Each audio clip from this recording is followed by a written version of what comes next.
Alors, bienvenue à tout le monde à cette autre édition de OB e-commerce training. Oui, de titre, comment lancer son e-commerce, ou alors j'allais dire maîtriser et lancer son e-commerce sans capital initial.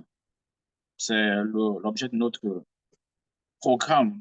Il s'agit là d'un programme, c'est pas seulement un cours, mais c'est un programme de formation en e-commerce pendant lequel on va partager avec tous les participants sur comment toutes les stratégies, tous les produits, toutes les stratégies marketing et tous les réseaux sociaux, stratégies dans les réseaux sociaux pour pouvoir vendre et promouvoir son produit. Euh, Également, le dit dans ce programme, ce sera sans capital initial pour ceux qui n'ont pas de capital pour se lancer dans le e-commerce. Le programme est destiné pour ça. Alors, aujourd'hui, nous avons un thème très important qui est en fait le module 2 de notre training. Dans ce module, on verra qu'on parle, n'est-ce pas, allons directement dans ce module, on verra qu'on va parler, n'est-ce pas, de la niche, n'est-ce pas? Ce module parle nettement de la niche et de la recherche des produits. Donc, il est spécifiquement divisé en deux grandes parties. La première, c'est bien sûr la niche. La deuxième, c'est la recherche des produits. Pour aujourd'hui, pour cette session, nous allons nous focaliser sur l'identification de la niche. OK? Donc, notre cours d'aujourd'hui va être focalisé sur à quoi sert la niche et en quoi est-ce qu'une niche peut être un élément déterminant euh, pour la réussite de ton e-commerce. Donc, sans plus tarder, nous y sommes. Et pendant le processus, si vous avez une question, je vais souhaiter que vous puissiez, n'est-ce pas, la saisir, quoi. La saisir sur le clavier pour ne pas interrompre le cours. Et en même temps, on va poser des questions. Si je pose des questions, si vous ne voulez pas attendre la fin de l'exposé pour pouvoir demander la parole et parler, vous pouvez, n'est-ce pas, taper la réponse, parce qu'on pourra voir.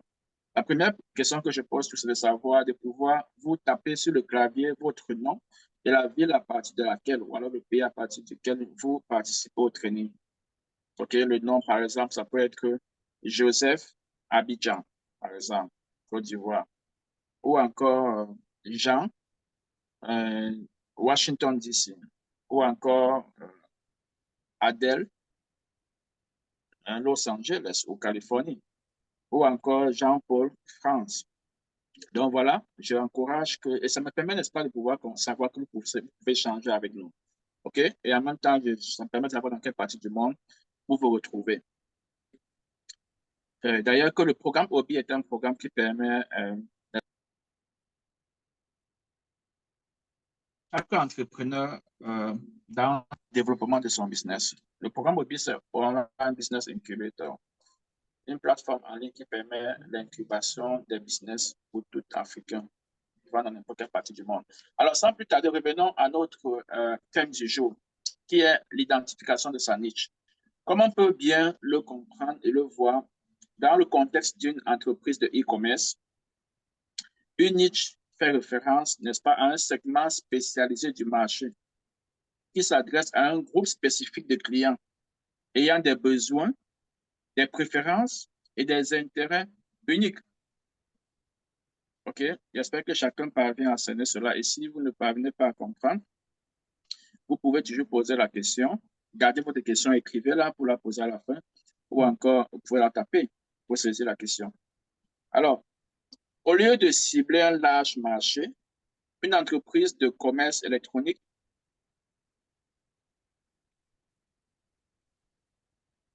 doit pouvoir se concentrer sur un public plus restreint. Cela permet une approche plus personnalisée du marketing, OK? De la sélection des produits et de l'engagement des clients. Comme pour dire quoi? En général, et cela ne s'applique pas seulement sur le marketing, qu'importe quel business dans lequel tu es, que ce soit un salon de coiffure, que ce soit euh, un restaurant, qu'importe le business que tu as, essaye, n'est-ce pas, de trouver une niche dans laquelle tu vas travailler. Et on va voir comment est-ce qu'on détecte la niche, mais surtout, quels sont les avantages? Pourquoi est-ce que c'est important de pouvoir, n'est-ce pas, on va avoir au moins ces 3 ou 4 éléments importants qui peuvent faire en sorte que travailler dans une niche te donne beaucoup d'avantages en termes de succès dans ton business. Et le plus dur parfois, c'est, n'est-ce pas, de pouvoir trouver sa niche. Si c'est ça ton problème, ce cours te permettra, n'est-ce pas, à la fin, de pouvoir avoir tous les éléments dont tu as besoin. Il ne te restera que de les implémenter pour pouvoir, n'est-ce pas, avoir la meilleure niche possible. OK? Donc, alors, qu'est-ce qu'on va dire? On va dire que choisir la niche, une bonne niche pour une entreprise de e-commerce prospère nécessite une réflexion et une recherche approfondie. Yeah.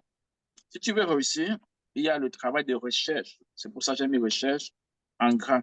Si tu ne fais pas de recherche, tu es en train de faire des choses en imaginant. Il y a des choses il y a des fortes chances que tu te trompes dans ce que tu imagines.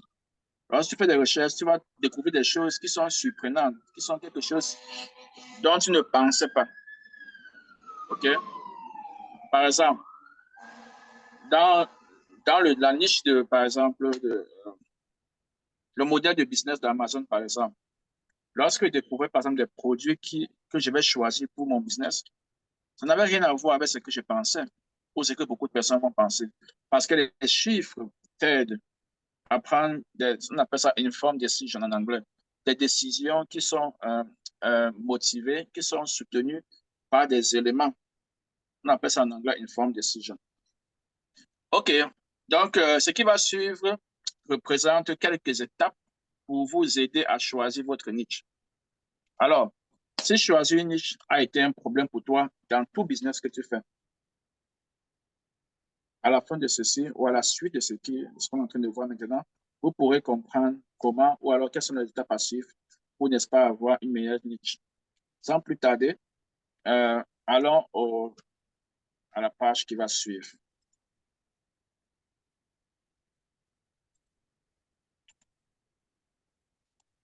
Alors, la première chose dans l'identification de la niche, c'est d'identifier vous-même vos intérêts et votre expertise. OK? Est-ce que vous avez, n'est-ce pas, un intérêt particulier à quelque chose? Est-ce que vous avez une expertise? Commencez par évaluer vos propres intérêts, vos passions, euh, les domaines de connaissances. OK? Vos domaines de connaissances. Recherchez des niches qui correspondent à votre expertise, car cela peut vous donner un avantage concurrentiel et cela peut aussi faciliter la compréhension de votre public cible. Parce que généralement, la niche va aller de pair avec ce qu'on va appeler public cible, le public cible, le target audience. OK, so j'espère que vous avez compris cette petite partie. Mais si vous voulez comprendre davantage, allons donc avec plus de détails dans cette petite étape-ci. Alors, qu'est-ce qu'on va dire à propos de vérifier vos intérêts? Commencez par faire un remue-ménage de vos intérêts personnels, vos passe-temps, vos domaines d'expertise. Et ce que je suis en train de faire peut se faire par écrit. Ne le faites pas dans votre tête. Et un brouillon, mettez ça sur le papier. Quels sont vos intérêts? Quels sont vos passe-temps? Quels sont vos domaines d'expertise? Tenez compte, n'est-ce pas, de ce que vous aimez et de ce que vous connaissez pendant que vous focalisez sur le domaine d'expertise et sur votre passe-temps. Car cela peut vous permettre, n'est-ce pas, de comprendre plus facilement votre public cible et de répondre à ses besoins. Par exemple, si vous êtes passionné de fitness, n'est-ce pas, ou alors de nutrition, vous pourrez envisager une niche dans les vêtements de sport. Parce que quand tu fais fitness, tu t'habilles en vêtements de sport. Ça, c'est une niche qui est liée, n'est-ce pas, à votre passion. Vous êtes passionné de fitness. Quand tu es dans le fitness, chaque jour, tu portes des vêtements de sport. Vous pourrez envisager une niche dans les vêtements de sport ou alors sur les suppléments biologiques ou les services de livraison de repas. Vous voyez que tout cela a lié au fitness. Pour, n'est-ce pas, pour être fit, comme on dit souvent, tu peux passer par le sport, tu peux passer par des suppléments et tu peux également passer par une alimentation. Vous voyez que la niche pour vous pousser, n'est-ce pas, à commencer à savoir quel genre de marché vous allez n'est-ce pas, embrasser.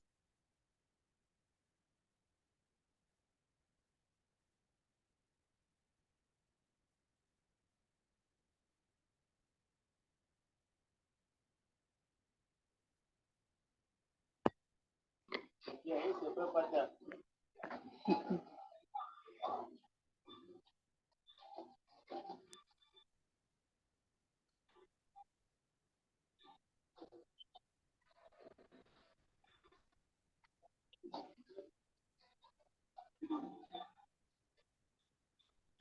je vais passer dans la prochaine étape. La première étape, comme on vient de dire, c'est l'identification de vos intérêts, de votre expertise. C'est très important lorsque une niche pour quelque chose que vous aimez déjà. Ça rend la chose facile. OK? Donc, commencez dans votre tête, mettez dans un brouillon. Quelles sont les choses dont vous avez une expertise? Vous savez faire quoi? Vous savez cuisiner? Qu'est-ce que vous savez faire? Je vois, je sens beaucoup de bruit. Je vais muter quelqu'un. Alors, l'autre étape ici, c'est quoi? Consiste tout simplement à la demande du marché de la recherche. Évaluer la demande du marché. Il est très important de pouvoir évaluer la demande du marché pour les niches potentielles. Par exemple, y a-t-il des personnes qui cherchent activement des produits ou des services dans cette niche? Vous êtes en train d'évaluer ou de faire de la recherche sur le marché, en fait. Si vous ne le faites pas, il y a des choses que vous pouvez sauter. Mais quand vous ne le faites pas, c'est lorsque vous êtes plus ou moins coincé à un niveau que vous demandez, attends, est-ce qu'il n'y aurait pas fallu de faire ceci? Et vous remarquez que c'est parce que vous avez sauté de faire ceci que vous constatez pendant votre processus que, wow, il n'y a même pas en fait une demande sur ce produit-là. OK? Y a-t-il des personnes qui cherchent activement des produits ou des services dans cette niche? Une fois que vous devez tomber sur le marché peut-être des produits, des suppléments alimentaires, vous vous lancez dans le marché des produits de sport et vous vous rendez compte que, je ne sais pas, vous dans une région, on ne fait même pas le sport, mais vous aimez juste le sport. Vous, effectivement, vous aimez le sport. Mais dans votre environnement, où là où vous devez cibler votre marché, vous vous rendez compte, en fait, c'est sur le tas que vous vous rendez compte que, en fait, il n'y a personne qui demande les vêtements de sport. Il n'y a personne ici qui demande les suppléments alimentaires. Donc, le fait qu'on puisse, n'est-ce pas, se baser sur sa passion n'est pas suffisant. Il faut maintenant, une fois que tu cibles quelque chose, il faut continuer sur les autres étapes pour savoir si, en fait, cette chose sur laquelle il y a une passion, il y a de la demande. Alors, comment ça se fait? Il y a des outils qui permettent de le faire.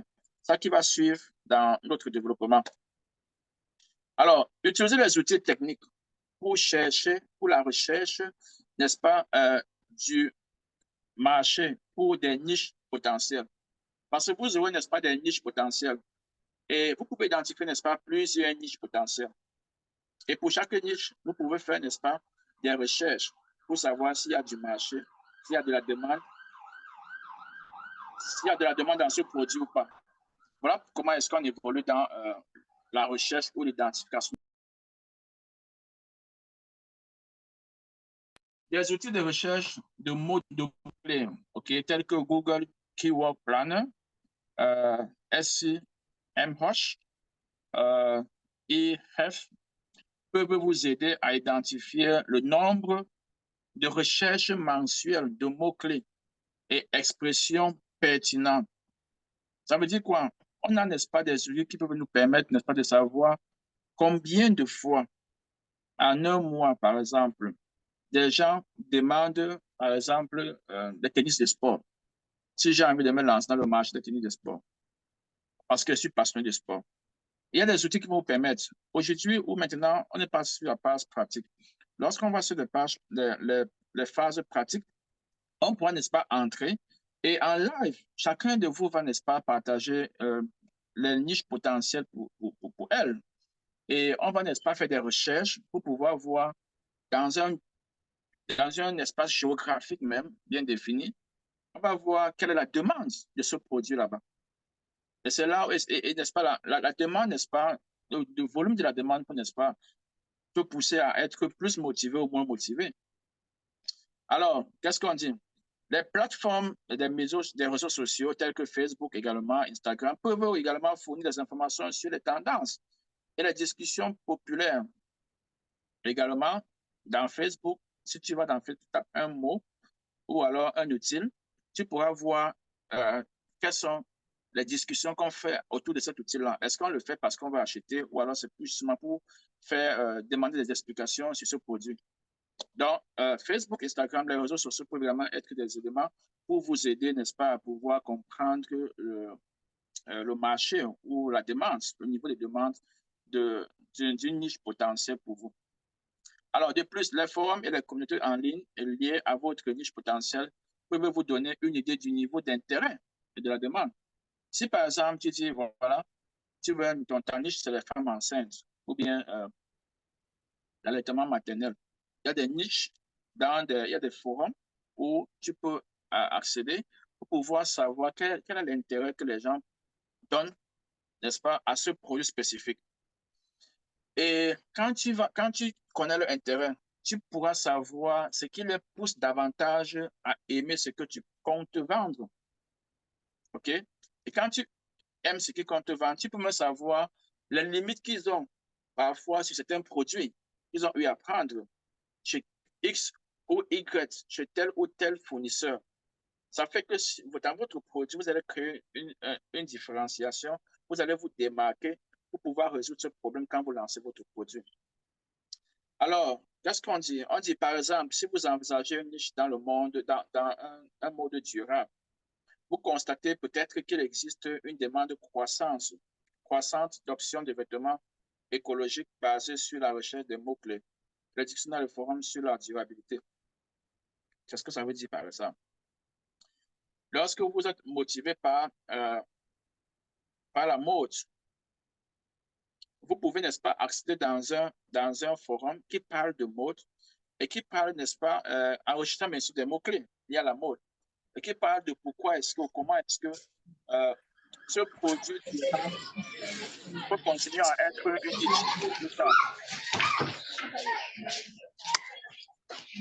Tu peux te muter.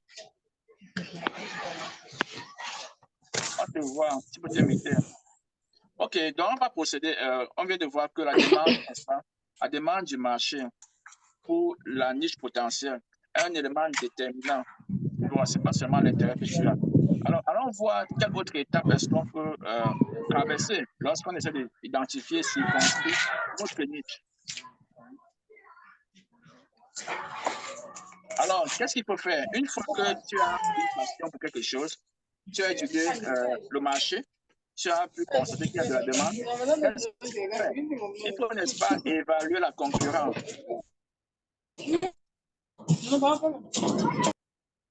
Il faut évaluer la concurrence parce qu'il y a la demande dans ce que tu veux. Mais cette demande est, n'est-ce pas, dominée par des acteurs majeurs dont tu ne peux pas faire concurrence. Tu es en fait voir l'échec.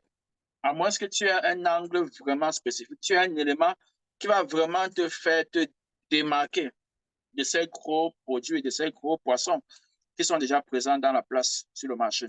Donc, c'est là où se trouve la concurrence. Analysez la concurrence au sein de vos niches potentielles. Bien qu'une certaine concurrence soit saine et indique une demande du marché, OK, il est important d'évaluer le niveau de saturation et la présence d'acteurs dominants.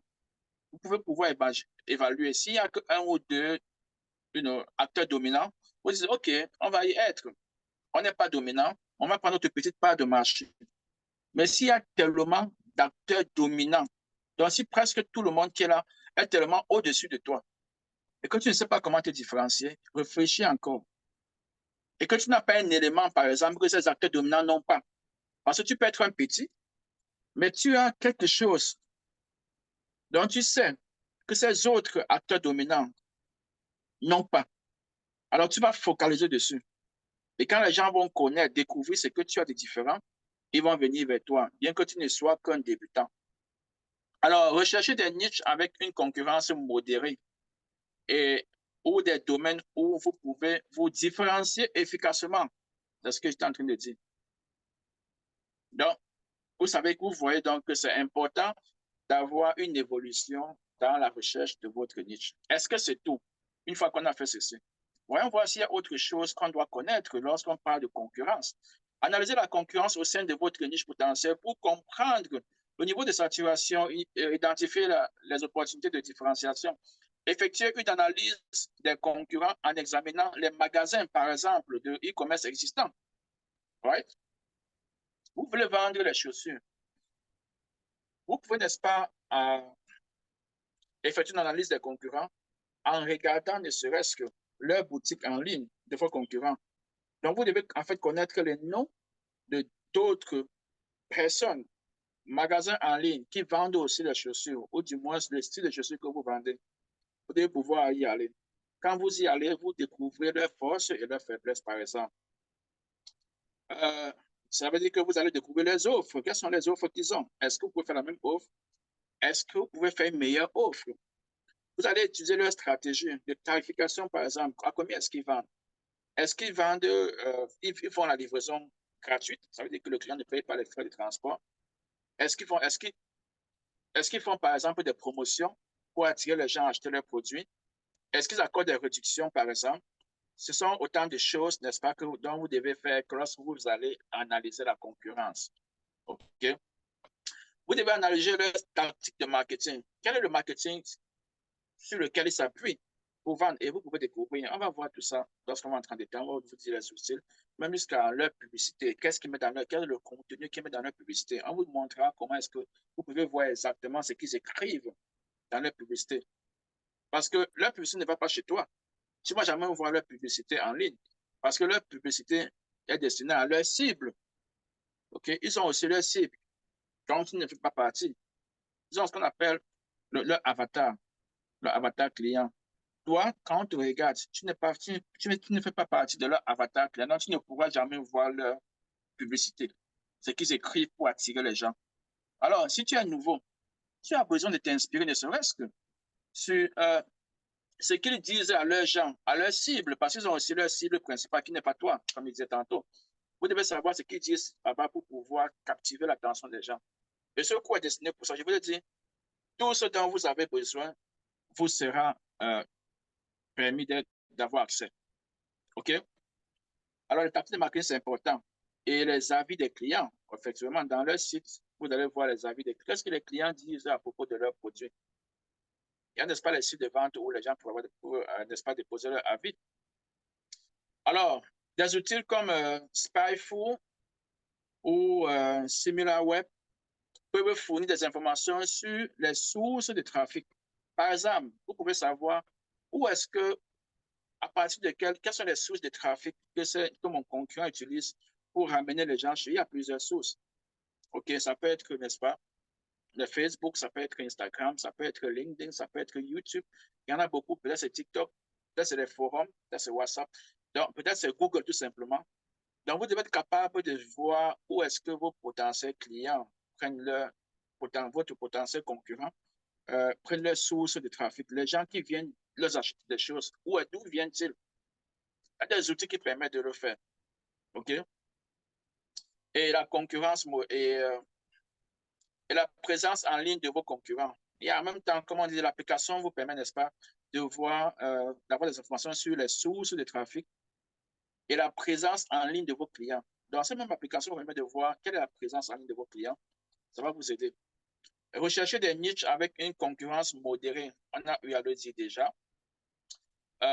Ou des domaines où vous pouvez offrir une proposition de valeur unique. C'est ce que j'ai appelé se différencier vraiment. Vous avez une proposition de valeur. Ça veut dire que c'est ce que je mets là dans mon produit ou dans ma façon de faire est unique. Et ça peut être n'importe quoi, il va de votre imagination. Si vous copiez ce que tout le monde fait, il y a peu de différence entre vous. Vous êtes nouveau, on ne va pas acheter chez vous. On va acheter quelqu'un qui est ancien parce qu'on suppose qu'il a de l'expérience dans ce qu'il est en train de faire et tout. Donc, travailler dans ça. Se lancer et être successful, c'est bien, mais ça demande de la motivation, la concentration et le dévouement. Et à terme, il y a du résultat. Il ne fait pas ce cours seulement pour des gens qui aimeraient que, de façon superficielle, n'est-ce pas, se lancer dans un business. Ils n'ont pas de motivation. Bon, on achète, on vend, si on ne vend pas, c'est pas grave. On peut vendre doucement, doucement. C'est pas seulement pour eux que je fais le cours. Je fais le cours pour des gens également qui sont vraiment déterminés, ont des millions de dollars à investir et veulent savoir comment faire pour ça. C'est pas seulement pour une personne qui n'a pas d'argent pour faire, pas parce qu'il y a des sans investissement, que ce cours sera destiné à ceux qui n'ont en fait rien, parce que si tu n'as pas d'investissement initial, c'est bon, on va t'aider. Mais parfois, tu as l'impression qu'il fallait vraiment l'argent pour que tu te lances vraiment et tu peux diminuer ta motivation. Alors, ce cours n'est pas destiné uniquement pour vous, c'est destiné également pour des gens qui sont nettement motivés, ont même de l'argent, mais ne savent pas par où commencer. OK? C'est pour ça que vous me voyez entrer dans le détail. Alors, par exemple, si vous êtes intéressé par l'industrie de la beauté, vous constaterez peut-être qu'il existe une concurrence importante dans les produits de soins de la peau en général. Right? Ça, ce n'est pas moi qui le dis. C'est évident que aller dans n'importe quel réseau social, n'importe quelle plateforme, vous allez voir une pléthore de, n'est-ce pas, de produits de soins de beauté pour la peau en général. Beaucoup de femmes ont des complexes pour leur peau. Alors, elles sont toujours en train de fouiller quel est le nouveau produit qui peut m'aider à éclaircir ma peau, pour ne pas dire se décaper. Alors, mais qu'il peut y avoir un écart dans les soins de la peau naturelle et biologique en particulier. Yeah, merci et bienvenue. Tout ce que tu vas faire quand tu viens d'arriver, tu mets ton nom et la ville à partir de laquelle ou l'état à partir duquel tu te connectes. Thank you. Your name and where you coming from. Thank you, Flavie. That's good. Alors, comment dire, on est en train de se diriger vers comment identifier, définir une meilleure niche pour son e-commerce. Nous sommes ici au niveau d'évaluation de la concurrence. Je pense qu'on a couvert cette partie. On va aller voir s'il y a quelque chose après ça. Qu'est-ce qu'on a dit au départ? Si vous étiez sage, prenez votre bic pour écrire les étapes. Vous pouvez faire un graphique. Vous commencez ici, puis vous descendez, puis vous descendez, puis vous descendez pour arriver là où il faut réellement pour pouvoir savoir qu'on a fait notre homework pour identifier la niche dans laquelle on veut travailler. On a commencé par dire qu'il faut avoir plus ou moins, il faut prendre une niche dans laquelle tu es passionné. On a dit qu'il faut, n'est-ce pas, étudier le marché. Maintenant, on dit qu'une fois que tu étudies le marché, il faut maintenant évaluer la concurrence parce que quand tu étudies le marché, c'est pour voir s'il y a une demande. Est-ce qu'il y a une demande pour ce produit-là? Si oui, OK, c'est bon. S'il y a la demande, ça veut dire qu'il y a des gens qui provide, qui sont en train de supply cette demande-là.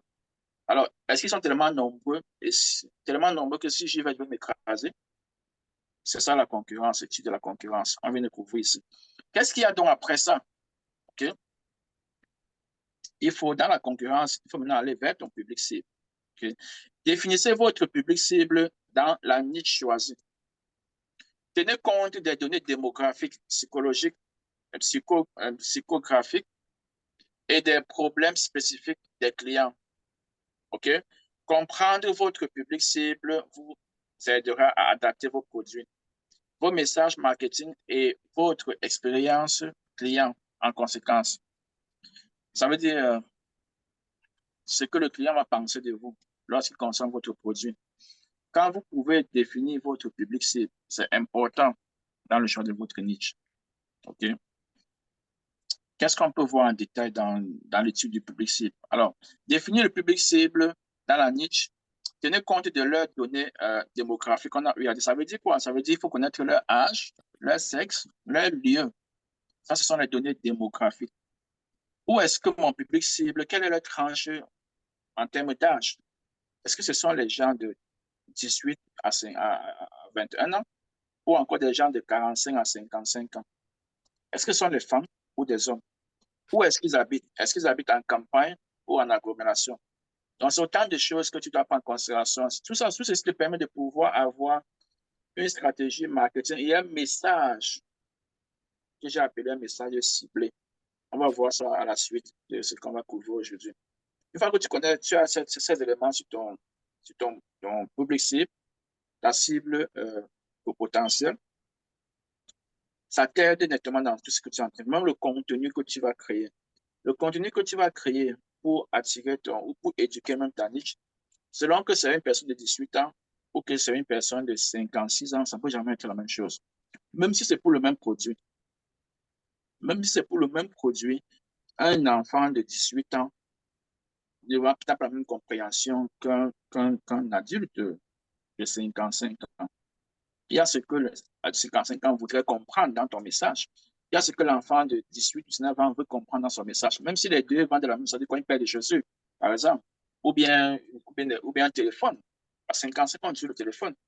Mais à 18 ans, on est au téléphone également. Mais qu'est-ce que celui qui a 18 ans veut voir quand il a un téléphone? Qu'est-ce qui l'intéresse dans un téléphone? Qu'est-ce qu'un adulte de 55 ans, qu'est-ce qui le motive dans un téléphone quand s'il veut utiliser un téléphone? Qu'est-ce qu'on peut dire qui le captive à acheter le téléphone? C'est pas le même message, pratiquement. Donc, il y a la psychographique également. Ça veut dire l'intérêt, les valeurs et le mode de vie. Qu'est-ce qui intéresse quelqu'un, en fait, dans le téléphone, si tu vends du téléphone? Quelles sont les valeurs qui donnent un téléphone? Quel est son mode de vie? Donc, tout ça sont les éléments, n'est-ce pas, qui vont t'aider, n'est-ce pas? Et si vous êtes bloqué dans c'est-à-dire que l'implémentation de cette étape, posez les questions. Nous sommes là aussi pour ça. À tous les niveaux, et c'est ça un groupe. On a ce groupe WhatsApp, il y a également un groupe Facebook. Il n'est pas juste pas permis que tout le monde intègre le groupe Facebook encore parce que j'ai envie d'identifier le degré de motivation des uns et des autres avant de leur permettre d'intégrer le groupe Facebook. Parce que dans le groupe Facebook, les cours également sont intégrés, les modules sont stockés, où chacun peut également parcourir ses cours comme il veut. Mais on veut comprendre les degrés de motivation que les uns et les autres ont dans ce qu'on est en train de faire. Parce qu'on n'est pas en train de perdre du temps. Alors, on vient de dire que tenez compte des données démographiques, des données psychographiques et de leur intérêt, c'est-à-dire que de leurs points faibles. En anglais, on dit pain point. Qu'est-ce qui leur gêne en fait? Qu'est-ce qui leur fait souffrir? Il y a ce qu'on appelle, quel est leur 4 o'clock ou bien 3 a.m. pain point? 3 a.m. pain point signifie quoi? Ça veut dire qu'il y a quoi qui peut pousser quelqu'un à se lever peut-être à 3 heures du matin et vouloir consommer. Il y a quoi qui peut te pousser à ce que tu sautes à 4 heures et que tu aies envie de consommer? C'est-à-dire tu manques ton sommeil se coupe à cause de quelque chose. Qu'est-ce qu'il y a? On va entrer dans d'autres sessions pour que je vous explique ce que je suis en train de dire ici. OK. Les besoins spécifiques, bien sûr. Vous pouvez étudier les besoins spécifiques de votre potentiel cible. Alors, cela vous permettra d'adapter vos messages de marketing, comme j'ai eu à dire d'abord, et vos offres de produits.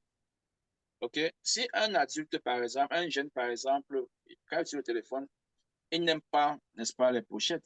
Parce que la pochette va, n'est-ce pas, euh, cacher la valeur, c'est-à-dire que la beauté du iPhone, je ne sais pas trop quoi, 28 Pro Max, ou encore Samsung 126, je ne sais pas trop. Donc, il n'a pas besoin forcément de pochette parce qu'il a envie d'exhiber, surtout si c'est une fille, elle aimerait bien exhiber, ou un jeune garçon, il veut exhiber le téléphone qu'il vient d'avoir.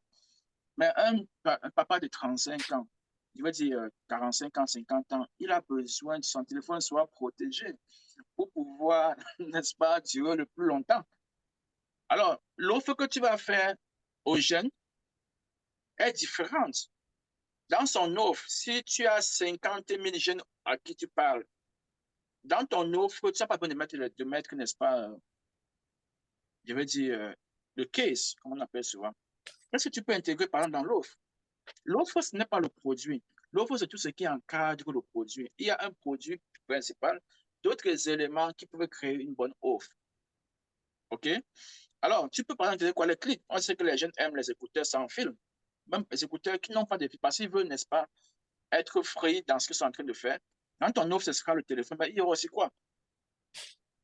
Il y aura aussi les écouteurs sans fil. Ce qui n'est pas le cas forcément pour un adulte de ce passe. Je n'ai jamais vu ma mère utiliser les écouteurs, que ce soit écouteurs avec fil ou sans fil. Elle ne va jamais l'utiliser. Par contre, elle est accro pour son case. Parce que ça tombe, ça va se casser. Donc, autant de choses. Donc, il faut pouvoir étudier ta potentiel. Et pourtant, les deux achètent le téléphone. Le marketing que tu vas faire, le message que tu vas envoyer, n'est-ce pas, aux vieux de 55 ans, et surtout même dans les vieux, il y a encore les mamans et les hommes. Il peut encore avoir une différenciation. Il n'est pas le même qu'un jeune de 18, 21, 22, 23, 24 ans. Ce n'est pas la même chose. Tu fais le même message, tu le mets tous. Tu es en train de, je ne sais pas trop quoi, tu joues à la chance, quoi. Okay? Du moins, tes chances même de gagner sont très faibles. Alors, par exemple, si vous ciblez de nouveaux parents comme public, vous pouvez envisager une niche dans les produits de bébé ou les ressources parentales. Parce que vous savez que les nouveaux parents, par exemple, ils sont accros pour les produits de bébé parce qu'un nouveau parent, bien sûr, il vient d'avoir un enfant. OK? Ou encore, un jeune marié, les jeunes mariés, n'est-ce pas, auront tendance à pouvoir explorer les outils, surtout si pour alors les femmes enceintes. Vous savez à quoi vous devez leur faire face. Alors, je ne sais pas s'il y a une question. Bon, on va progresser. Mais j'ai dit, si vous avez des questions, sentez-vous free, n'est-ce pas, de pouvoir envoyer vos questions, les saisir parce que nous pouvons les lire. Nous pouvons les lire pendant que nous faisons l'exposé. Alors, qu'est-ce qu'il y a de plus qu'on puisse voir au-delà du public cible? La rentabilité. Si tout ce qu'on est en train de faire, à la fin, ce n'est pas rentable, ça ne vous sert à rien. Je n'ai pas voulu commencer par ceci. Et je sais, beaucoup de personnes commencent par là. Parce que, bon, c'est ça qu'on regarde quand on parle d'argent. Mais quelque chose peut être rentable, pourtant ce n'est pas ta niche. Pourtant, tu ne vas rien vendre dans ce domaine-là. C'est pour ça qu'on a voulu commencer d'abord par les passions que vous avez, l'étude du marché, la concurrence, ton public cible, pour pouvoir arriver, n'est-ce pas? OK, quand tu as fait tout ça, que tu identifies, n'est-ce pas, un ou deux ou trois. OK, tu vas dans ces un ou deux, trois qui restent encore. Tu peux dire, OK, évaluer la rentabilité potentielle de la niche. Rechercher les fourchettes de prix moyen. Comme, à combien est-ce qu'on vend ce produit dans la niche où je suis? OK? Des produits dans la niche. Les marges bénéficiaires, après le prix, combien est-ce qu'on va? Il faut évaluer aussi les marges. OK? Évaluer les marges signifie que tu dois forcément connaître à combien on achète. N'est-ce pas? Quelle est la marge bénéficiaire? Quelle est la taille globale du marché? OK? La taille du marché veut dire combien est-ce que, quel est le chiffre d'affaires du marché par période, par mois, par an? Par exemple, on a eu à dire que la taille globale du marché de e-commerce en 2022, c'était 5 milliards de dollars. Donc, les gens ont vendu des choses pour 5 milliards de dollars. Et c'est estimé à être 7 milliards l'année prochaine. N'as-tu pas besoin que pendant les 7 milliards que tu aies au moins reçu? C'est-à-dire que les gens, les consommateurs sont estimés, ont dépensé 7 milliards dans le commerce en ligne. Ça veut dire que chacun s'assoit chez lui. On ne compte pas les gens qui sont allés dans les marchés physiquement, sont allés dans les supermarchés acheter. Les gens qui sont assis chez eux. Ils ont estimé que voilà, la meilleure façon, j'ai envie du dernier iPhone. Quelles sont les boutiques qui offrent les iPhones? OK, j'ai envie de, je ne sais pas pour trop quoi. Voilà, une femme qui est enceinte, elle veut les produits pour bébé, les chaussures, la layette, mais en même temps, elle n'a pas du temps parce qu'elle travaille, pas parce qu'elle est enceinte qu'elle ne travaille plus. Elle va dans son ordinateur ou alors son téléphone pour chercher les gens qui vendent les layettes, par exemple, ou encore des jeunes mariés qui veulent, n'est-ce pas, les fournitures de leur maison. Ils veulent les plats, ils veulent ceci. Ils ont fait en ligne, ils ont dépensé 5 milliards de dollars. Et on estime que les consommateurs vont dépenser 7 milliards de dollars. N'as-tu pas besoin que quelques-uns de ces milliards-là viennent chez toi? Oui, tu as besoin. Alors, il faut connaître. Mais se rend compte qu'il n'y a que 100 000 a été dépensé sur le marché global. Et tu compares d'autres produits, la demande globale est en milliards. Je veux dire, est en millions. Tandis que ce produit-ci, la demande globale est en centaines de mille, alors que d'autres produits sont en millions de dollars. Tu vas réfléchir encore. Ça veut dire que les gens n'achètent pas, en fait. Les gens n'ont pas dépensé, ne veulent pas dépenser sur ce produit-là. C'est la demande globale. Alors, comme j'ai dit, il faut regarder les marges, regarder le prix. Alors, en outre, tenez compte du potentiel des clients réguliers et des opportunités de vente incitatives. Il faut savoir, n'est-ce pas, quelle est la probabilité que tu puisses avoir des clients réguliers dans ton produit. Si tu vends un article, par exemple, en bordure de route, les gens qui voyagent et puis il y a le stop, on s'arrête, on vend des choses. Quelle est la probabilité que tu puisses avoir un client régulier là-bas? C'est faible. La personne que tu vois peut être en train d'aller là-bas, il va encore passer là-bas, il ne sait pas trop. Dans un mois, s'il y a encore d'œil, et même s'il passe même là-bas, ce n'est pas celui qui va te voir. Il ne te connaît même pas en fait. Client régulier veut dire que les gens achètent chez toi, ils reviennent, ils te recherchent pour acheter chez toi. Est-ce qu'il y a même une probabilité que tu puisses avoir des clients réguliers là-bas? Presque pas. J'ai pris sur ce business-là. Mais tu peux avoir un restaurant, tu as des gens qui sont réguliers. OK. Donc, est-ce que dans ce business, il y a une potentialité d'avoir des clients réguliers? La première force d'un business, c'est la régularité des clients. Si tu fais un chiffre d'affaires de 50 000 $ en un mois, il est plus facile de réaliser le chiffre d'affaires le mois prochain de 50 000 $ en capitalisant sur les clients qui t'ont fait avoir 50 000 $ le mois passé que de les avoir les mêmes 50 000 avec les nouveaux clients. Il est plus facile d'avoir le même chiffre d'affaires avec les anciens clients qu'avec les nouveaux clients. Est-ce qu'il est possible dans ton site de business d'avoir des clients réguliers? C'est les clients réguliers qui vont faire ton chiffre d'affaires. Ils ont consommé ton produit. S'ils sont satisfaits, s'ils reviennent seulement, tu peux avoir le même chiffre. Mais si eux tous partent, en fait, tu ne fais aucun effort. Tu as seulement besoin de les accompagner. On va voir à quoi ça sert. De pouvoir entretenir la clientèle une fois qu'elle a consommé chez toi. De façon à ce qu'elle revienne. Il est plus facile de l'entretenir pour qu'elle revienne que de chercher à attirer un nouveau client qui ne te connaît peut-être même pas. Alors, dans ce domaine, dans ce business, dans cette niche que tu prends, dans la cible, le public cible que tu prends, est-ce qu'il est possible qu'il y ait un créateur régulier? Si oui, comment faire donc pour les rendre réguliers? OK? Et des opportunités de vente incitatives. Les ventes incitatives, n'est-ce pas, vont être poussées, euh, n'est-ce pas, à inciter de nouvelles personnes à venir. Également, ça peut aussi inciter les gens à se maintenir avec toi. Again, ça, c'est pouvoir exploiter. Il y a les business qui n'ont pas de possibilité de vente incitative. Il n'y a pas vraiment. Je prends le même exemple. Si tu vends quelque chose en bord de route, pendant qu'on voyage, on s'arrête. Qu'est-ce qui peut vraiment être une vente incitative à ceux qui sont là-bas? Il n'y a presque pas. Quand tu t'arrêtes, c'est pour acheter. Ils ne vont pas faire quelque chose de façon particulière qui vont te faire acheter. Celui qui est devant toi, tu le regardes, ça te plaît, tu achètes et tu pars. C'est lorsque tu te rends compte qu'il faut créer chez les gens une volonté de vouloir consommer ton produit ou ne serait-ce que tester ton produit, que tu développes des mesures incitatives. OK, tu mesures les ventes incitatives. Je peux faire par exemple que, OK, voilà, ce cours se vend par exemple dans les 500 000 francs ou alors dans les 3 000 $.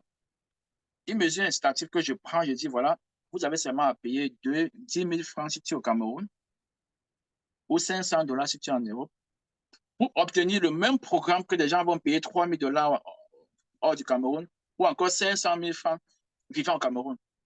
Voilà par exemple une mesure incitative. Et je dis c'est pour une période.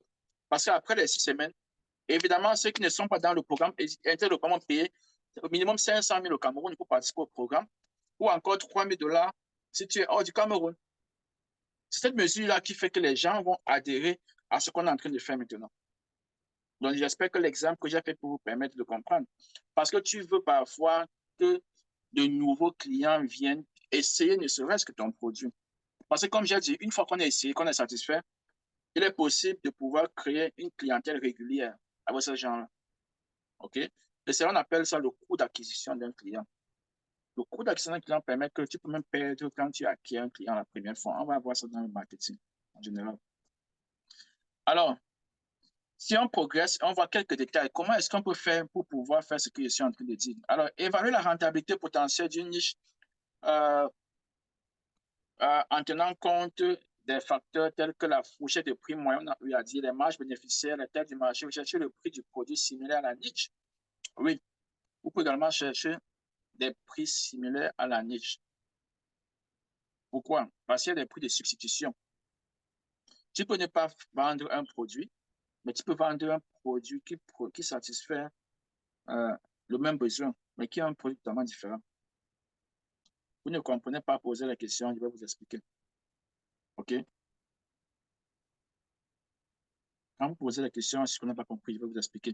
Tu peux vendre un produit similaire à un autre produit. Similaire, j'ai envie de dire, dans la fonction du produit. Ça peut être un peu complètement différent, mais similaire parce que ça fait le même besoin. Tu peux te lancer plutôt. Donc, demander les prix.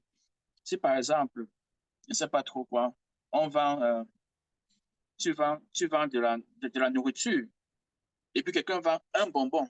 La nourriture qui est considérée, par exemple, quand tu es dans l'armée, généralement, ce que vous mangez, ce n'est pas autant de nourriture que quelqu'un qui est dans un restaurant normal va manger.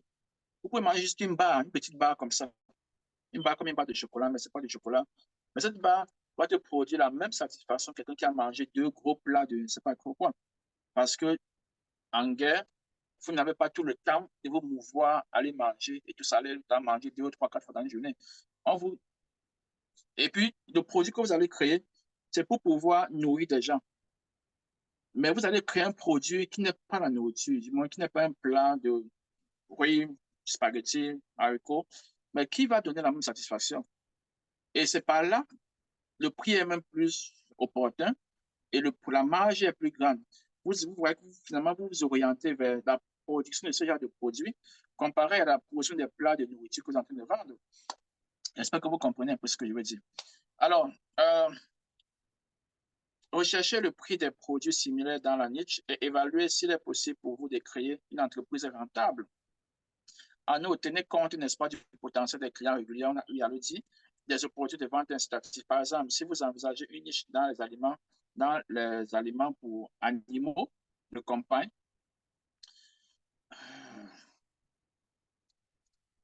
et vous voulez que ces aliments soient haut de gamme, vous constaterez peut-être que les clients sont prêts à payer le prix le plus élevé pour les produits de qualité. Oui, ce qui se traduit par une marge bénéficiaire potentiellement plus élevée. Et vous découvrez ça quand vous parvenez à, à entrer dans les niches et même entrer dans les sous-niches, comme on dit souvent. Bon, voilà, on va passer et voir s'il y a autre chose. Est-ce que vous êtes fatigué? Si oui. Est-ce que les étapes que nous traversons ne sont pas cohérentes? Vous pouvez le répondre en commentaire. Alors, qu'est-ce qu'il y a d'autre qu'on puisse exploiter? On a vu la rentabilité. On a pu... qu'est-ce qu'il y a d'autre? Il y a la longévité et la tendance. OK? Évaluer la longévité de la niche. Est-ce que c'est une tendance passagère? OK? Ou quelque chose qui se manifestera ou qui se maintiendra à long terme. Tu peux, dans tes recherches, tomber sur une niche qui est profitable, mais qui va être éphémère. Un peu comme beaucoup d'artistes qui parfois explosent, mais après un an, ils ont disparu parce que d'autres vont faire pareil, ils vont aussi exploser, après ils vont disparaître. Même chose, il y a des produits, n'est-ce pas, qui vont faire, n'est-ce pas, le buzz, dont tout le monde sera attaché, mais qui après va nettement disparaître.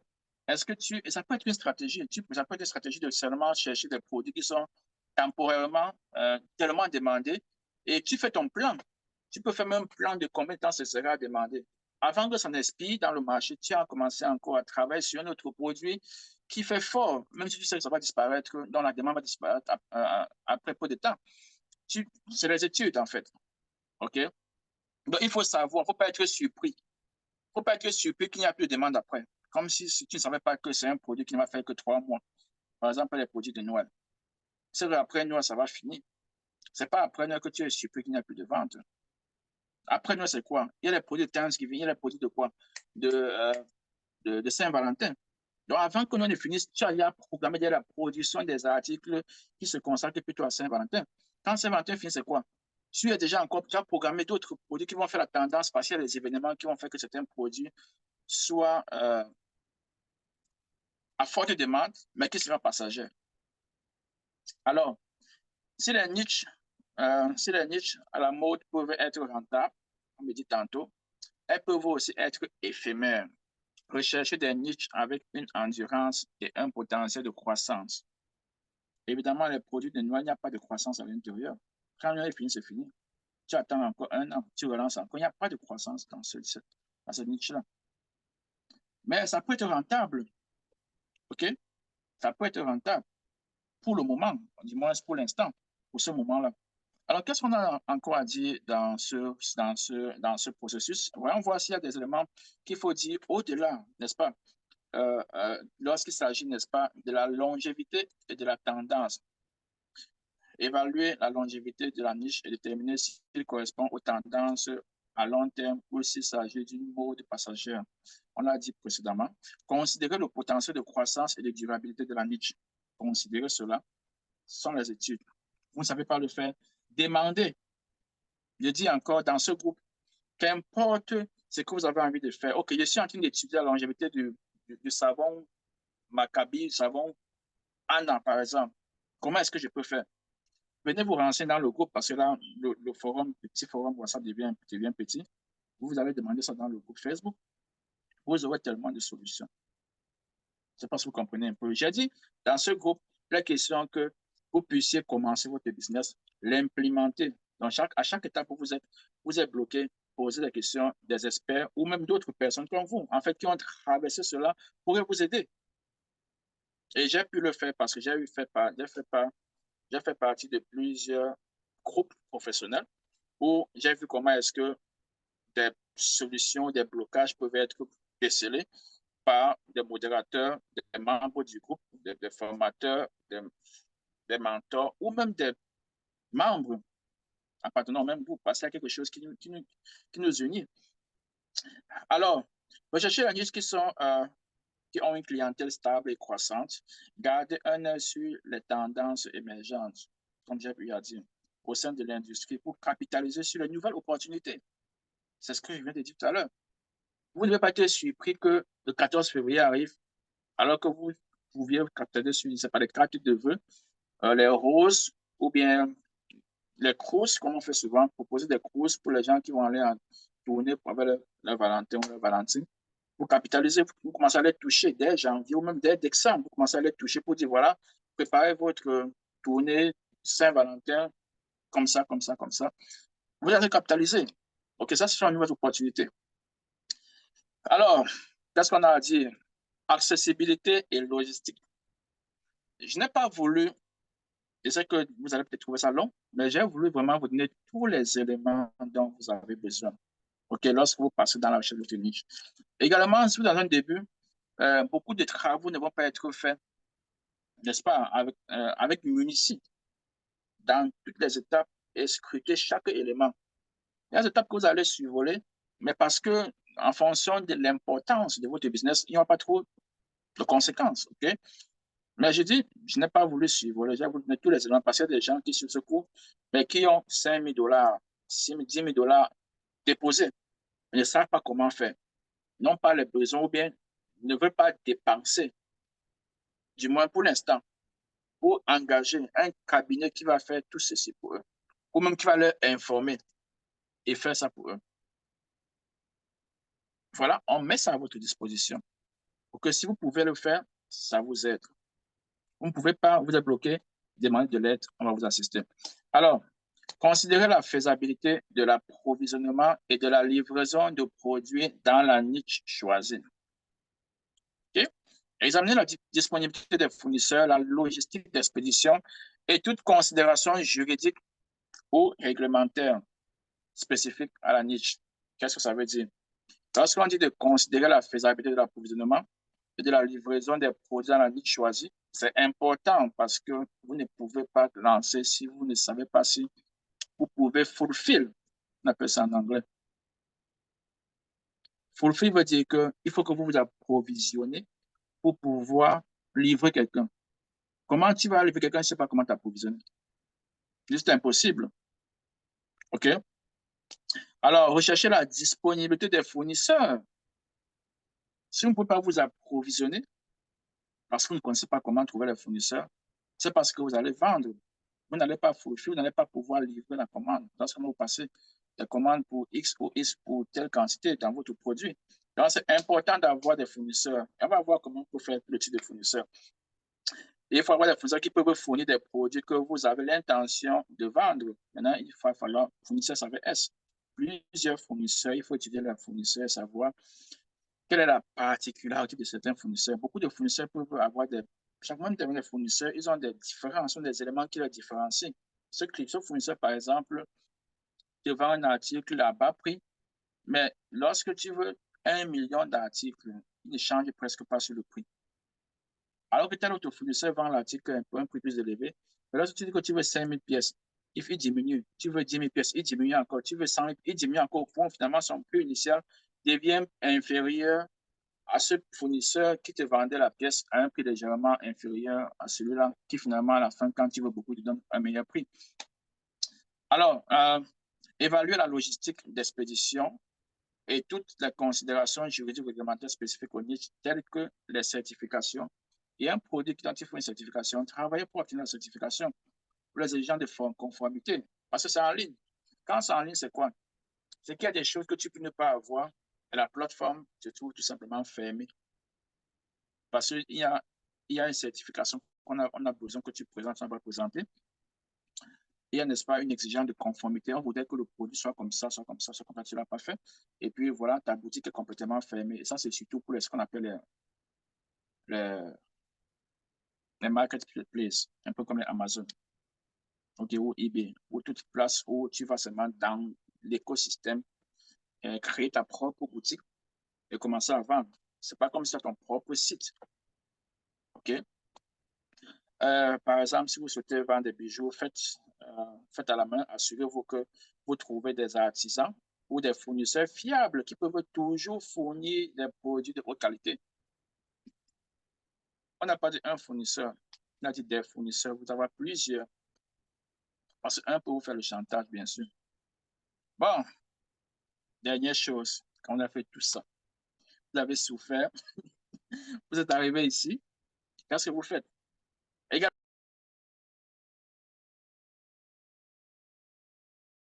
envie, n'est-ce pas, de perdre 50 millions de dollars sur un seul essai. Qu'est-ce qu'ils vont faire? Avant de vous engager pleinement dans une niche, il est judicieux de tester, de valider votre idée dans cette niche. OK? Mettre en place un projet pilote à petite échelle et effectuer une étude de marché pour évaluer la réponse de vos produits ou services. Cela vous aidera à affiner votre approche et à prendre des décisions plus éclairées. OK? Alors, qu'est-ce que ça veut dire? Ça veut dire qu'avant de vous engager pleinement, il est sage de tester et valider vos idées en mettant en place, comme on a eu à dire, un petit projet. Comment est-ce que vous le faites? Vous le faites tout simplement en créant ce qu'on appelle landing page. Landing page, puisque c'est en ligne, souvenez-vous, ce que vous vendez est en ligne, ce n'est pas dans une boutique physique où les gens passent y voir. Et vous pouvez simuler votre vente en créant ce qu'on appelle landing page, qui est plutôt une page où vous vendez votre produit, mais qui en principe, le produit n'existe presque pas, ou n'est qu'une page de texte. Les gens qui achètent, euh, il y a des gens qui accèdent et qui ne se mutent pas. On va les aider. OK. Donc, bref, vous pouvez créer ce qu'on va appeler landing page. On va vous dire ce que c'est que landing page. C'est une page, en fait, qui permet de vendre son produit. OK? De produire plus d'informations. Ça permet de vendre le produit. Ça permet aussi d'obtenir des informations sur les potentiels consommateurs. Il y a ce qu'on appelle aussi le MVP, Minimum Viable Product. C'est un produit, en fait, qui existe. Substance qui n'existe, qui n'est pas un produit total. Ça veut dire que quoi? Si vous voulez fabriquer, par exemple, un site, par exemple, je prends l'exemple, une application. Un MVP peut être, n'est-ce pas,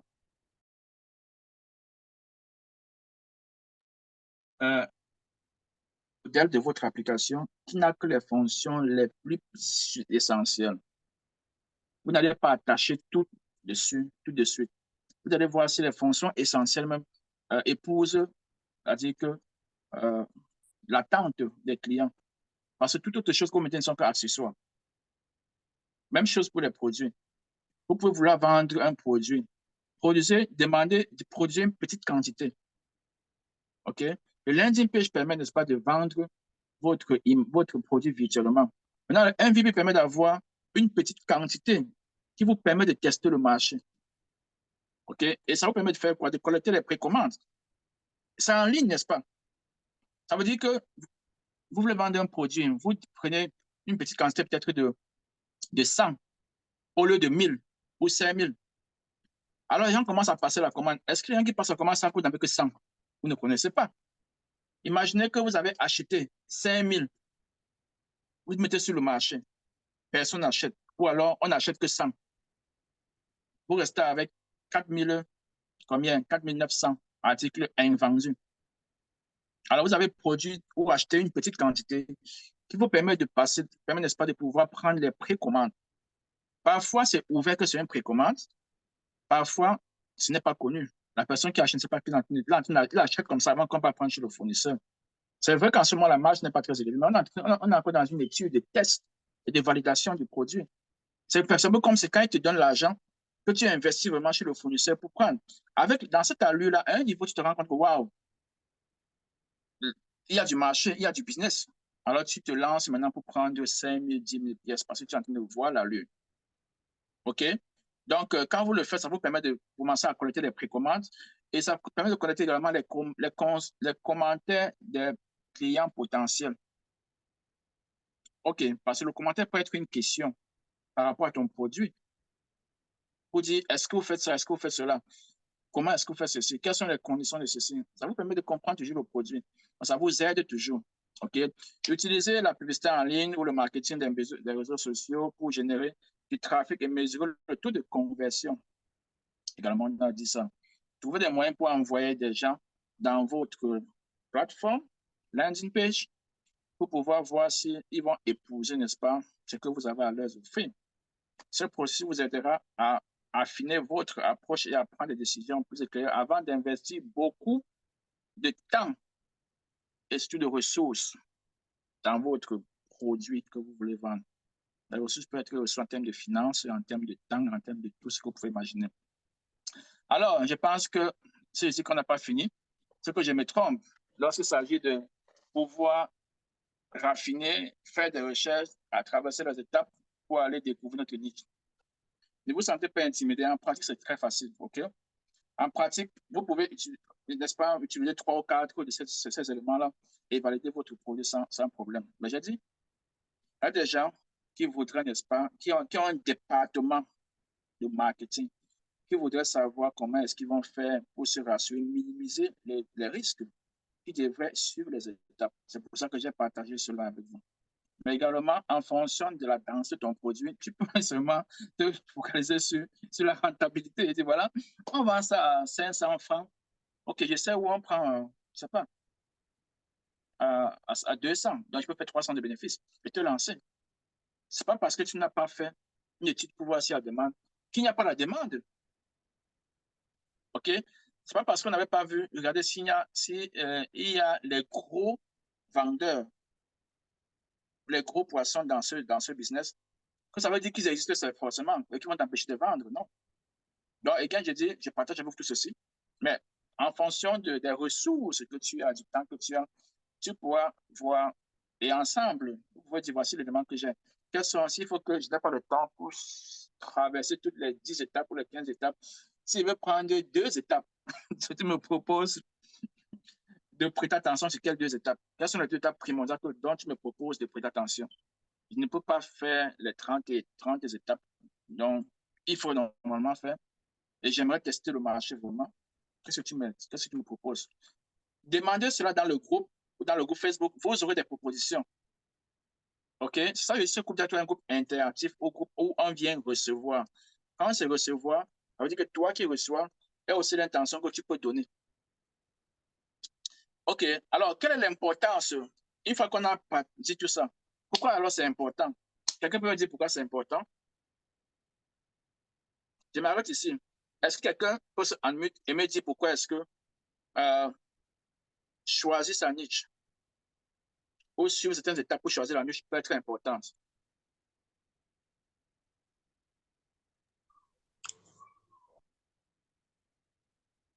Vous pouvez vous unmuter et parler. Si vous avez quelque chose à dire. Moi, je pense que c'est important de choisir sa niche dans la mesure où c'est la niche qui nous permet de savoir si ce qu'on entreprend peut générer ou pas, peut produire ou pas. Yeah. Yeah. Yeah, ça, c'est une très bonne réponse, mademoiselle Mibel. Donc, quelqu'un a d'autres réponses de façon plus spécifique. Puis, il y a des gens qui n'ont pas de niche. Ils n'ont qu'un produit. Et c'est même pas, en fait, qui va m'acheter, mais c'est que, ou alors, et c'est qu'il y a une multitude de personnes qui vont acheter le produit, n'a même pas besoin d'être dans une niche. N'importe quoi qu'il voit, il achète. Il a vu un produit sur le marché. Et en fait, quand il dit n'est pas dans une niche, ça veut dire que quoi? Quand tu es dans une niche, il faut que vous puissiez comprendre. Une niche, ça veut dire que les produits dans cette niche-là se ressemblent ou se complètent. Tu peux être dans l'électroménager, par exemple. Tout ce qu'on voit à l'intérieur, c'est l'électroménager. Tu ne verras pas les habits à l'intérieur. L'habit ne fait pas partie de l'électroménager. OK? Tu vas dans une niche, par exemple, de layettes. Tu ne verras pas, je ne sais pas, les téléphones. C'est quelqu'un qui est spécialisé dans la layette. Mais dans la layette, il peut y avoir plusieurs types d'articles qui, en fait, sont complémentaires ou substitutifs. Donc, l'un peut remplacer l'autre dans la même niche. C'est ça qu'il veut que vous puissiez comprendre. Lorsque vous vous lancez, dans quoi est-ce que vous vous lancez? Est-ce que c'est n'importe quoi, la patate, le macabo, le riz, le poisson, je sais pas, les chaussures? Euh, sur quoi est-ce que vous vous lancez? Dans la niche, en fait, comme on vient de dire, et dans la niche, il y a ce qu'on appelle sub-niche. OK? On ne va pas entrer dans ça pour l'instant, mais dans une niche, tu peux encore te spécialiser.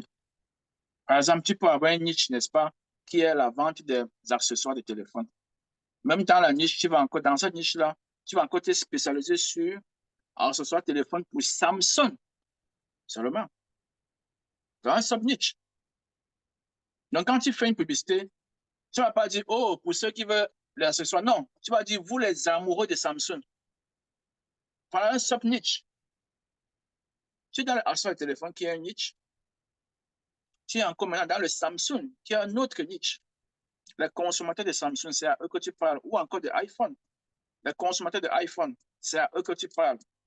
Ceux qui consomment iPhone ne sont pas forcément ceux qui consomment Samsung. Le message que tu envoies à ceux qui consomment iPhone n'est pas forcément le même message que tu envoies à ceux qui consomment Samsung. Mais comment tu le groupes et tu commences à passer le même message? C'est pas si vous voyez, vous comprenez ce que je veux dire. Donc voilà, quel est l'autre message, quel est l'autre avantage qu'on peut avoir? Quelqu'un peut dire après qu'il ait suivi les étapes qu'il faut suivre. Chacun a un avantage, n'est-ce pas, ou l'importance pour se retrouver en fait dans le fait que tu respectes une étape. Quand tu respectes une étape, en quoi c'est important? Quelqu'un a quelque chose à dire?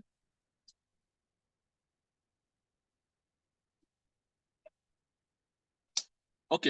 Allons donc parcourir quelques éléments, OK?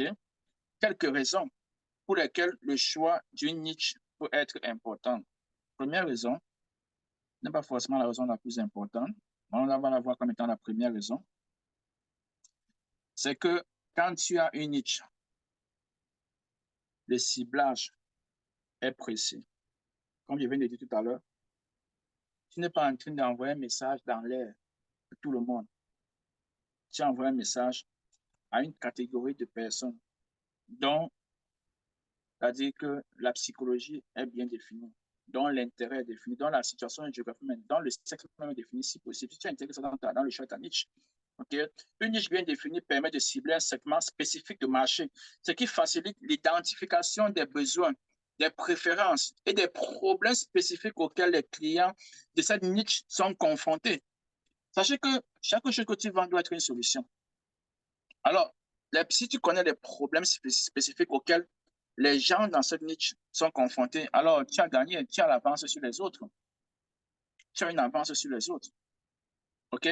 Cela permet de créer des offres adaptées et de fournir une valeur ajoutée spécifique à ce groupe de clients, ce qui peut favoriser le succès de l'entreprise. Qui est contre ça? Qui approuve ceci? OK? OK.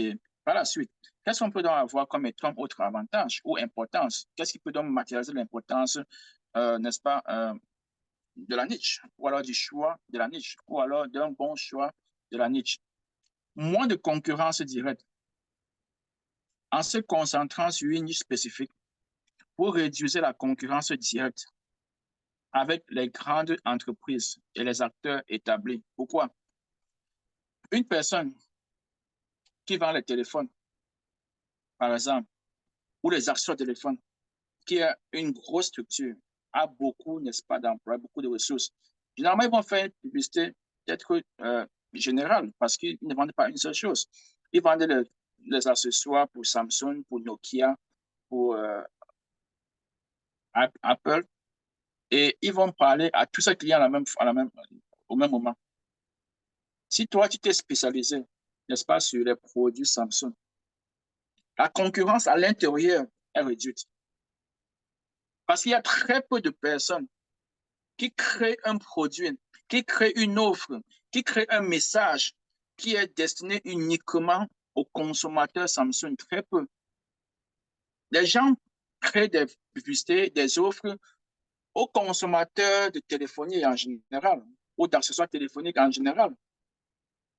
OK? C'est là où on dit moins de concurrence directe. Même si c'est une grande entreprise. Une grande entreprise, si elle veut faire, elle sera en train de dépenser davantage. Donc, si elle a 10 catégories de marques de téléphone, elle va faire 10 stratégies différentes. Parfois, elle ne va pas le faire. OK? Donc, voilà comment tu peux te différencier et faire, faire ta petite concurrence à une grosse entreprise. OK?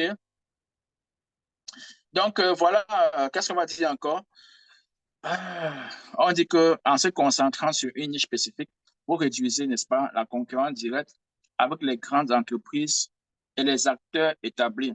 Cela augmente vos chances de vous démarquer et d'attirer l'attention des clients qui cherchent des solutions spécialisées. Si je vais chercher les accessoires, par exemple, en ligne, je ne veux pas seulement dire accessoires téléphone, ou alors chargeur téléphone, ou alors écouteur. Je vais dire spécifiquement AirPods for Samsung. Tu peux me spécifier Samsung S23. Alors, pourquoi on ne me montre pas les trucs de iPhone ou les trucs de Nokia?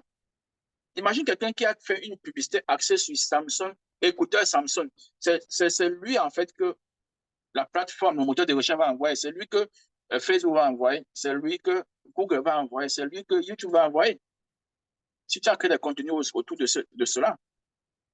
Donc, je ne sais pas si vous comprenez un peu ce que ça veut dire ici. Vous réduisez la concurrence quand vous spécifiez dans une niche. Vous vous démarquez en fait. OK?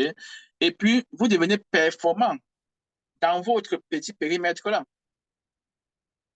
Parce qu'il n'y aura pas beaucoup de personnes. C'est un peu comme les réparateurs télé ou bien les mécaniciens Mercedes. Il y a les mécaniciens qui font tout, non? Ils font mécanique générale. Ils fabriquent tout. Mais les gens qui sont mécaniciens pour Mercedes. Alors, si tu vas, n'est-ce pas, fouiller sur Google ou bien même tu veux te balader, est-ce que vous connaissez des mécaniciens Mercedes ici? Les gens vont dire oui, il y a un seul dans le quartier, il y a un seul dans la ville de Douala, il se trouve, n'est-ce pas, à Aquanor. On va te dire, parce que la personne qui n'a pas dit, est-ce que vous connaissez un mécanicien? Il a dit, vous connaissez un mécanicien Mercedes? Alors, tu es situé à Aquanor, on n'est pas un grand centre, mais les gens vont te dire, ceux qui te connaissent, bien sûr. Alors, si tu as connais que tu es en ligne, c'est pour ça que je dis, la plateforme e-commerce, c'est pour vendre tout. Ce n'est pas seulement les biens et services, le bien physique, c'est aussi les services. Si tu es en ligne, quelqu'un cherche mécanicien Mercedes, c'est toi qu'on va retrouver à Cornell. Alors, vous n'êtes même pas nombreux. Ou alors, s'il y a trois ou quatre, vous n'êtes que trois ou quatre. Mais si on parle de mécanicien en général, même si dans ces mécaniciens généralistes, ils font aussi la Mercedes, moi, j'aimerais aller chez quelqu'un qui est spécialisé, qui ne fait que Mercedes. OK? Donc, voilà un peu comment est-ce qu'on peut dire, voilà, pour se situer là, l'importance ou l'avantage de pouvoir avoir une cible dans le e-commerce quand tu es en train de travailler, moins de concurrence directe. Alors, une meilleure compréhension des clients, ça c'est possible. En se spécialisant dans une niche, vous pouvez développer une connaissance approfondie de votre public cible. Cela vous permet, cela vous permet de connaître ou de comprendre leurs besoins, leurs préférences, leur comportement d'achat, leurs problèmes spécifiques. Cette compréhension approfondie des clients vous aide à personnaliser vos produits. Quand vous les connaissez, le produit que vous fabriquez, Vous allez inclure en fait tout ce qu'ils recherchent dans votre produit ou encore dans votre offre. Il a dit qu'il y a un produit, mais pour savoir une offre. Ou alors, ça vous permettra d'avoir une compréhension approfondie de votre marketing, OK, et de votre service client, ce qui peut augmenter la satisfaction des clients et favoriser la fidélité à long terme. Le client se sent à l'aise quand il sait que tu le comprends, quand il sait que tu connais sa spécificité. OK. Alors, une fois que tu as fait tout ceci, ton marketing, en fait, est plus efficace. Le message que tu envoies aux gens est personnalisé. Ce n'est pas un message générique, ce n'est pas un message général. Ça va directement. Tu fais un post sur Facebook qui veut s'adresser aux gens qui ont des voitures Mercedes. Tu ne vas pas dire à tous les chauffeurs de voitures propriétaires de voitures Mercedes, voici ce qui vous concerne. Ton marketing est plus spécialisé, est plus spécifique. Et même quand tu vas demander à Google de te chercher les potentiels clients, il ne va pas te chercher les gens qui conduisent Toyota. Il va te chercher des gens qui conduisent la Mercedes. Vous voyez l'avantage. Ton marketing devient plus efficace. En se concentrant sur une niche, vous pouvez développer des stratégies marketing plus efficaces et ciblées. Vous pouvez utiliser des canaux de marketing spécifiques à votre niche, tels que des blogs spécialisés. Vous pouvez, n'est-ce pas, créer un blog dans votre e-commerce, le blog qui adresse les principaux problèmes que les gens, les potentiels cibles qui sont dans votre niche rencontrent, ou les aider encore comment utiliser votre produit. Il y a une infinité. OK? Ça peut être des médias sociaux ciblés. Par exemple, tout ce que vous pouvez imaginer, ça peut être une page Facebook, ça peut être n'importe quoi. Et des partenariats avec d'autres entreprises complémentaires. Donc, quand vous faites ceci, cela vous permet d'atteindre votre public cible de manière plus directe et de maximiser l'efficacité de vos efforts de marketing. OK. Je ne sais pas s'il y a autre chose à ajouter ici. C'est vrai qu'il peut y avoir une infinité n'est-ce pas, d'avantages, mais je pense que le dernier avantage qu'on peut signifier ici, c'est l'opportunité de différenciation. En vous positionnant dans une niche, vous avez la possibilité, n'est-ce pas, de vous différencier de manière significative de vos concurrents. Je pense qu'on l'a dit déjà d'une autre forme. Et je suis seulement en train de mettre en exergue vraiment ce qu'on a dit avant. Hein. Parce que, mettez-vous dans ce programme, vous devez avoir des certificats, on va vous poser des questions. Vous devez être capable de répondre et de passer pour pouvoir avoir le certificat. OK, si on veut pas le certificat, c'est bon. Mais vous devez avoir un certificat à la fin de ce training pour montrer que vous maîtrisez ce que vous faites. OK? Et bien sûr, je vais parler de cachet pour dire que nous pourrons même recruter certaines personnes qui vont successfully pass this course. Parce que si vous n'avez pas d'idée de pouvoir vous lancer, on sait que vous avez compris, nous pourrons vous recruter. Vous payez pour que vous travaillez pour nous. OK. Donc, vous pouvez proposer des produits uniques, offrir des services spécialisés, créer une expérience client personnalisée et développer une expertise approfondie. Oui, quand vous vous devenez expert dans ce domaine-là. La personne qui a un garage, je veux dire Cadillac, dans le Cameroun, ou à Yaoundé, ou alors à Abidjan, il peut venir pas être trois, comme ça. Il devient l'expert dans le garage, je veux dire Cadillac. Lorsqu'on parle de Cadillac, c'est de lui qu'on parle. Il pouvait aussi être mécanicien comme tout le monde. Ça ne veut pas dire qu'il ne va pas prendre d'autres voitures. Mais il n'advertise pas que voilà, il répare aussi les Toyota. Ce n'est pas comme s'il ne peut pas une Toyota. Mais il se différencie pour pouvoir aller dans l'espace là, tirer tous les potentiels clients de Cadillac, les ramener chez lui en fait. Donc, en fait, c'est ça qu'il s'agit. Cette différenciation peut vous aider à attirer les clients fidèles, ce que je viens de dire, et à créer une marque solide et distinctive. Alors,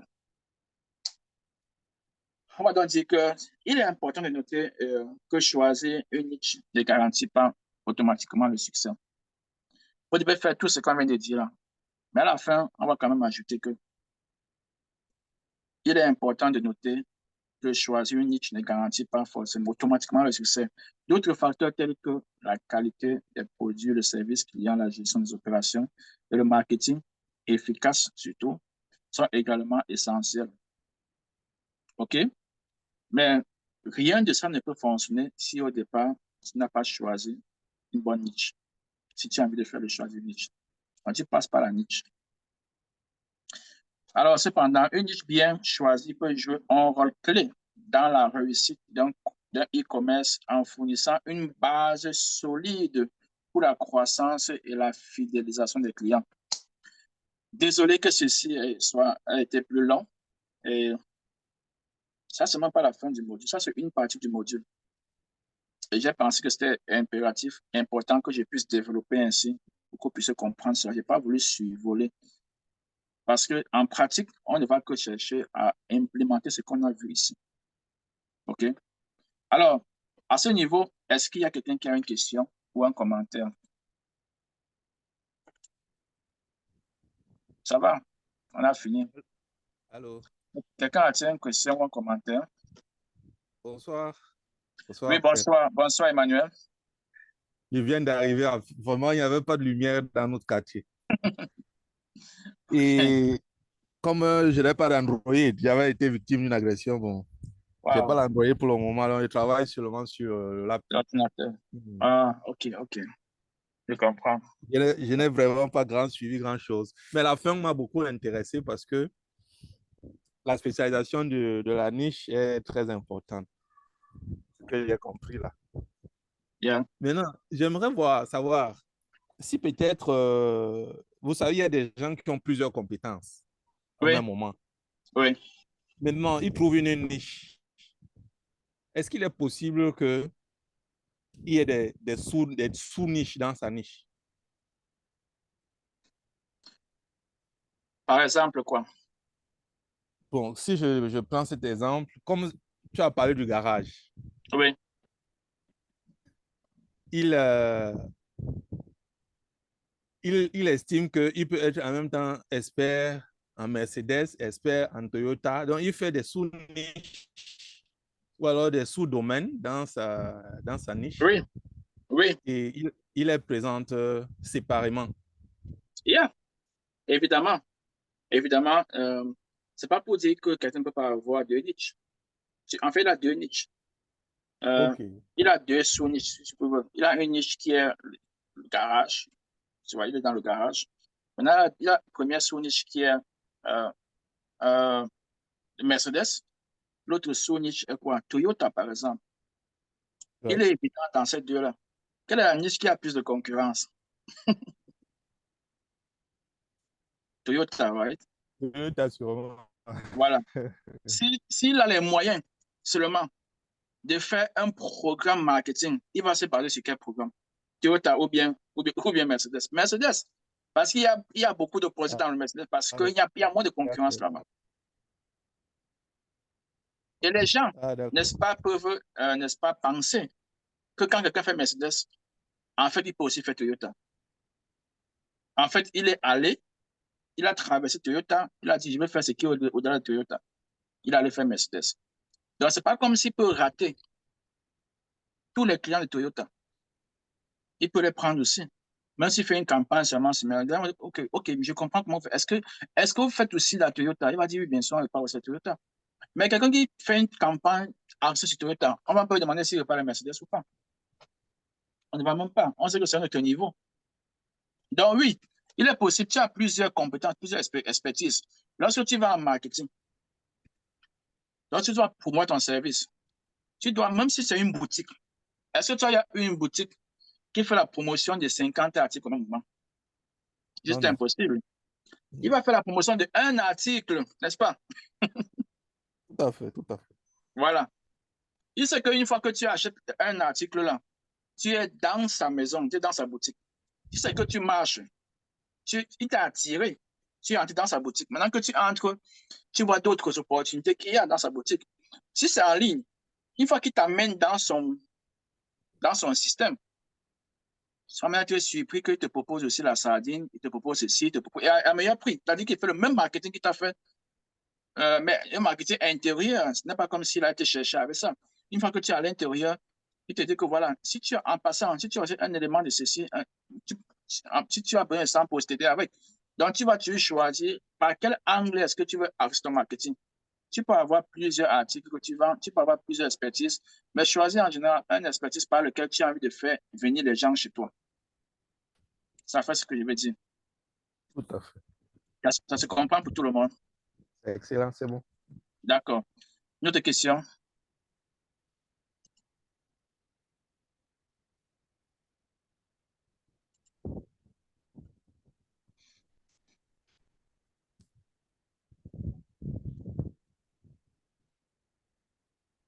Bon, s'il n'y a pas d'autres questions, c'est une bonne chose.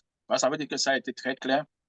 Quand vous aurez accès à ce cours, cette plateforme, évidemment, vous irez à tout ce qu'on a fait en train de faire. Vous pourrez également avoir accès à ça. Et si vous avez des questions, vous pourrez les poser également. Et nous pourrons, n'est-ce pas, revenir dessus et vous apporter, n'est-ce pas, des éclaircissements. La prochaine fois, on a parlé de Nietzsche. Ce chapitre est un très gros module. On a parlé de Nietzsche. La prochaine fois, on parle de la recherche et sélection des produits. OK?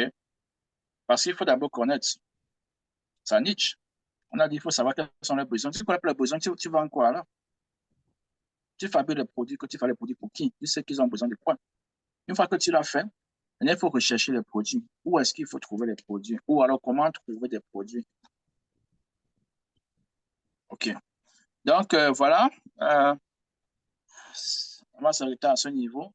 Et comme toujours, si vous avez des questions, n'hésitez pas à les poser, que ce soit dans le cours généralement, sur Axe sur l'instructeur, ou encore dans le chapitre même, dans un chapitre même dans lequel vous avez consommé le cours. Vous pourrez également poser les questions à la fin d'un chapitre.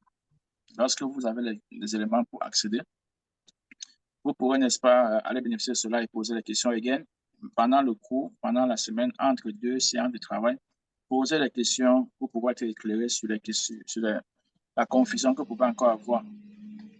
Et ceux qui ne sont pas encore inscrits, inscrivez-vous. Ceux qui n'ont pas encore payé leur engagement, leur motivation financière, j'ai partagé le lien, comment le faire. Faites-le. Sinon, vous allez vous trouver limité dans un certain nombre de choses lorsqu'on est en train d'avancer. Alors, until then, comme on dit souvent les Américains, until then. Hello, hello. Yeah. Oui, oui. En fait, je voulais juste poser une doléance. Si Oui. c'est possible que, comme on n'est pas souvent au début du cours pour certains, oui. Comment est-ce qu'on peut... La dernière fois, tu nous avais envoyé des vidéos à YouTube. Oui. Oui.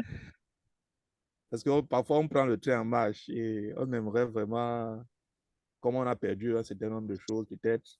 Lorsque vous vous enregistrez, cette plateforme comprend tous les supports de cours. Oui. OK. Lorsque vous enregistrez, vous allez avoir le login pour pouvoir entrer ici et avoir toutes les séances qu'on a fait quand vous n'êtes pas là. Quand une séance finit, à la fin de la journée, elle est téléchargée dans la plateforme de cours. Yeah. Peut-être que si mon équipe me permet, peut-être on va également encore vous envoyer les liens comme ça. Mais en principe, vous devez pouvoir passer par ici. Parce que même ceux qui vont s'en venir après 3 mois ou après 1 mois, ils vont aussi bénéficier de ces séances qu'on a fait au début. Parce qu'il y a des choses, tu ne peux pas répéter la même chose, même si c'est le même sujet, tu ne peux pas répéter la même chose. Les examens ne seront jamais la même chose, n'est-ce pas? Le texte ne sera jamais la même chose. Ils pourront, n'est-ce pas, regarder là-bas, déjà voir ce qu'ils vont attraper lorsqu'ils attrapent le programme. OK? Yeah. Donc, dans quelle mesure on peut vous partager le lien? Mais, évidemment, lorsque vous allez vous inscrire, tout ça sera ici à l'intérieur. D'accord. Yeah. D'accord, c'est bien. Si tout est bien, on va dire qu'on va se reprendre la prochaine fois. S'il plaît à Dieu. Ciao, guys.